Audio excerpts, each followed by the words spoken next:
Todd's is one of a number of businesses that convert vehicles to run on CNG, or compressed natural gas. I believe in this. I believe in CNG with all my heart. I believe in transforming the United States one vehicle at a time. But these conversions come with a hefty price tag. The cost is expensive to get converted. A little bitty tank right there is $2,700. We start out minimum of $5,000. Using natural gas as a fuel is attractive to high mileage fleets because of its low price and lower tailpipe emissions. Gasoline costs us $143 to fill my truck up. Okay, on CNG, I can fill up for about $16. That's huge. I got a 2012 Ford F-250 pickup. I spent about $100 a day in gas. Now I'm spending about $20. I don't care if I had to pay $2.50 a gallon for it. If we can get our Army guys from fighting for oil back over here, it'd be well worth it. It's cleaner, it's better, it's abundant right here in America. It's American. But most gas stations in the United States are under a franchise agreement with one of the big brands. And that can limit what the station owner can do. The reality is, once that franchise agreement is signed, the major petroleum company controls all decisions based on fuels. And the lack of ability for that individual business owner to make those decisions continues to block out alternative fuels.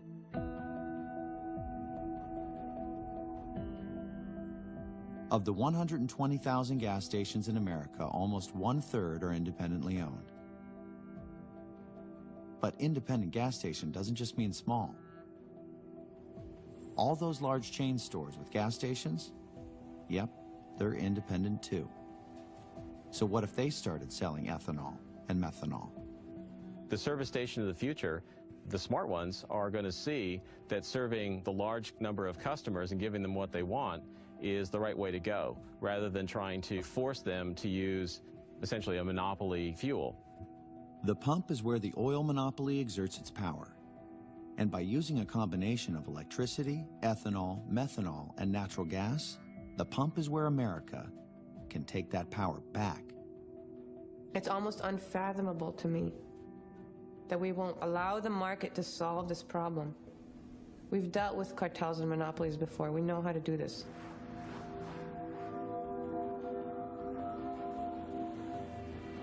A cartel is a conspiracy against the free market.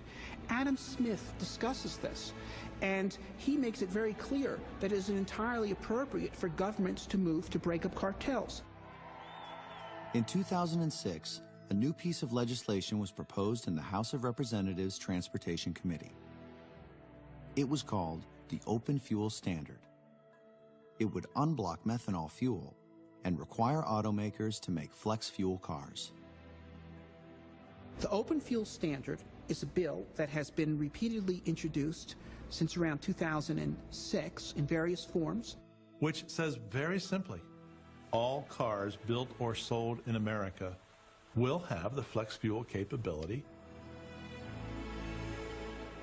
Every year, the Open Fuel Standard gets introduced into a committee in the House or Senate.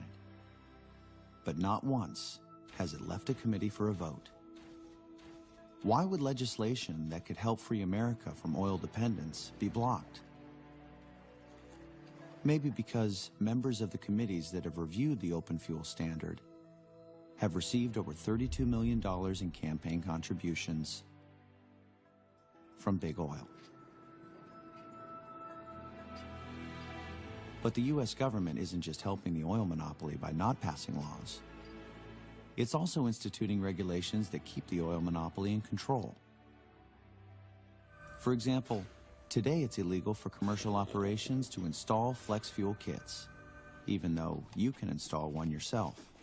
And pouring anything into your car not specifically designated by the manufacturer is also technically illegal. Finally, hacking your car? You guessed it, illegal.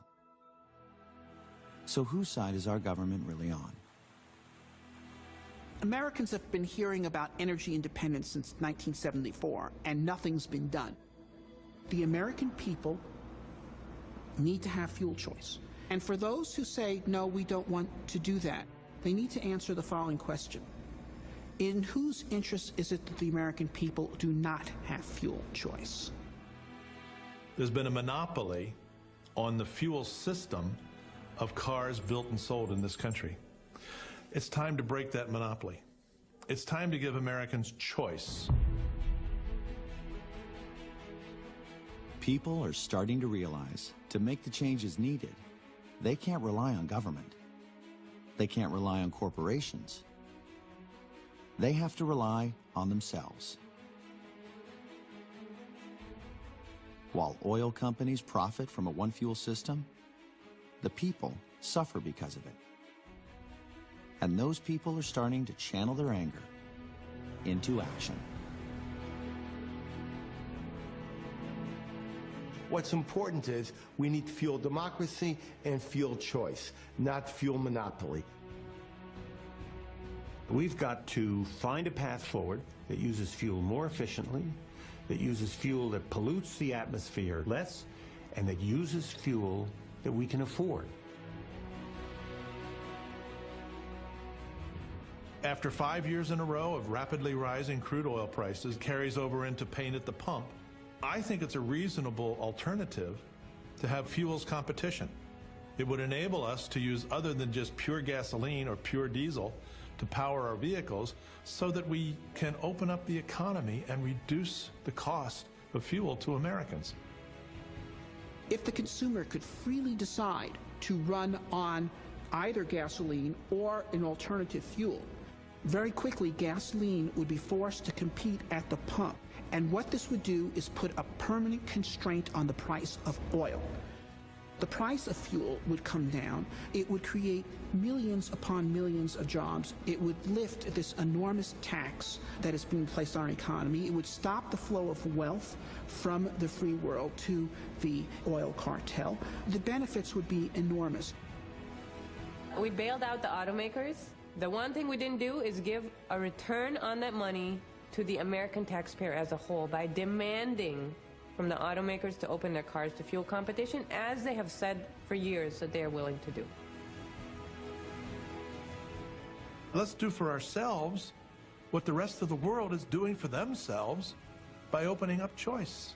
If people want fuels from natural gas, people want fuels from biofuels, people want batteries, let people choose what fuels they want to buy. It is as American can be. Everybody should have the right to choose the future they want. And the choice for a better future begins at the pump.